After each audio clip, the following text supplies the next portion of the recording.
My husband mocked my promotion party, but his face went pale when my new boss walked in. I can still hear the sound of his laugh. Not the warm kind that softens a room. No. This laugh was sharp, cruel, and it cut right through me in front of everyone. It happened in the middle of my promotion party. There I was, standing with a champagne flute in my hand, colleagues clapping, the decorations glowing under the office lights. And for once in my life, I felt like I belonged in that spotlight. Years of late nights, of proving myself, of swallowing my doubts, it had all led here. And just as I began to thank the people who had lifted me up, who had seen me when I felt invisible, his voice sliced through the air. "Don't get too excited," he smirked. "They probably just felt sorry for you." The words fell heavy. The room froze. Some colleagues coughed, others looked away, embarrassed. And me? I stood there, glass trembling in my hand, cheeks flushed with heat, but I didn't cry. Not then. I smiled instead, because I knew something he didn't. To understand why that moment mattered so much, you have to know what came before it. I met him when I was 21. He was 5 years older, confident, with a kind of easy charm that drew people in. He knew how to tell stories, how to make silence feel comfortable. Back then, I thought that was strength. He was attentive in the early days. Flowers after class, surprise dinners, notes slipped into my bag.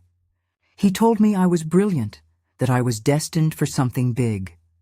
And I believed him, but slowly the words changed. The compliments turned into jokes, harmless at first, or so I thought. When I got my first job out of college, he laughed. HR? That's basically babysitting grown-ups. When I stayed late to meet deadlines, he teased.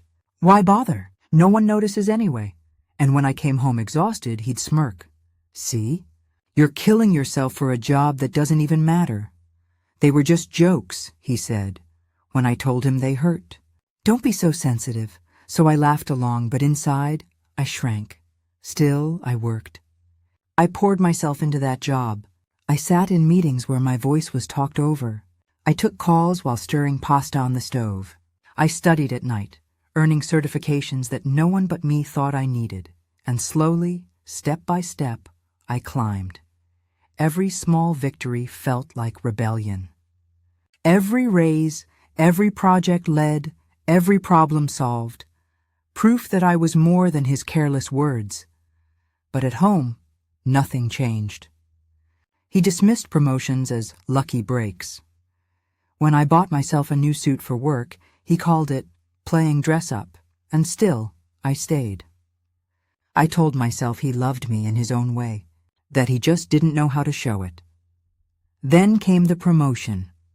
I'll never forget the moment my boss called me into her office.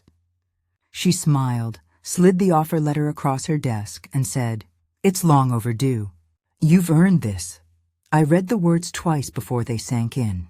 A new title, a significant raise. Authority I had worked years to deserve.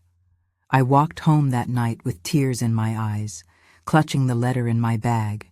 For once, I wanted to believe he'd be proud of me. When I told him, he raised an eyebrow and said, "Wow, guess they were desperate." That was all, but my boss insisted on throwing a party. Just a small one, some streamers, music, a cake, a chance to celebrate together. And against my better judgment, I invited him. I told myself he'd behave, that in front of my colleagues, maybe he'd finally see me the way they did. The party was warm and bright. My team decorated the break room with balloons. There was laughter, music humming from a speaker, glasses of champagne raised in my honor. When my name was announced, I stood up to speak. My heart pounded, but I was proud. For once, I was ready to take the space I had earned, and that's when he struck. "Don't get too excited," he smirked. "They probably just felt sorry for you." The laughter died. The music seemed to fade into silence. Eyes flicked between us. Sympathy in some, discomfort in others. I swallowed hard. My chest tightened.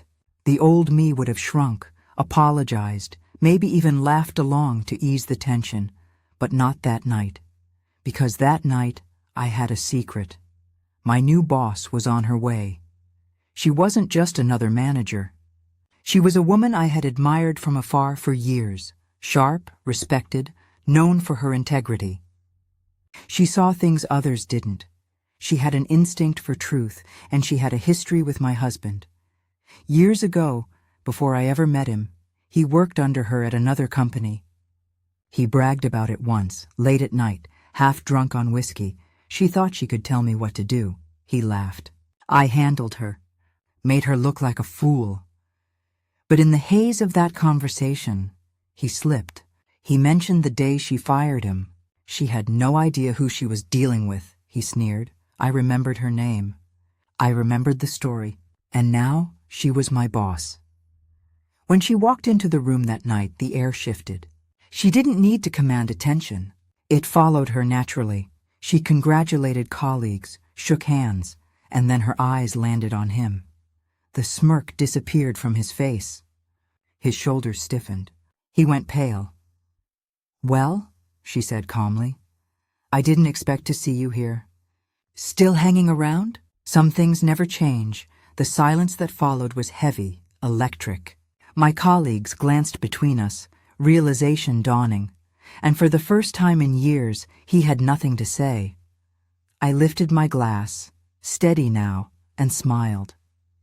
"Thank you, everyone. I couldn't have done this without your support." Applause filled the room. Not for him, for me, and I let it wash over me like sunlight.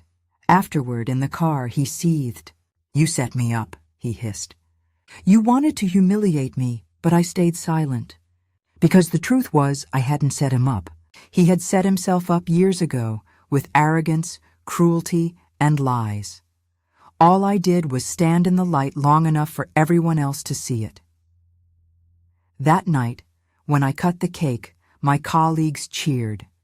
And when I blew out the candle, I didn't make a wish. I didn't need to, because I had already gotten what I wanted. Not the promotion, not the applause, but my dignity back, and once you reclaim that, no one can ever take it from you again. If this story spoke to you, share it. Someone out there is carrying the same silence, waiting for a reminder that they're stronger than they believe. And if you'd like to hear more stories like this, stay with me. There are many voices, many betrayals, and many quiet victories that deserve to be heard. Until next time, thank you for listening.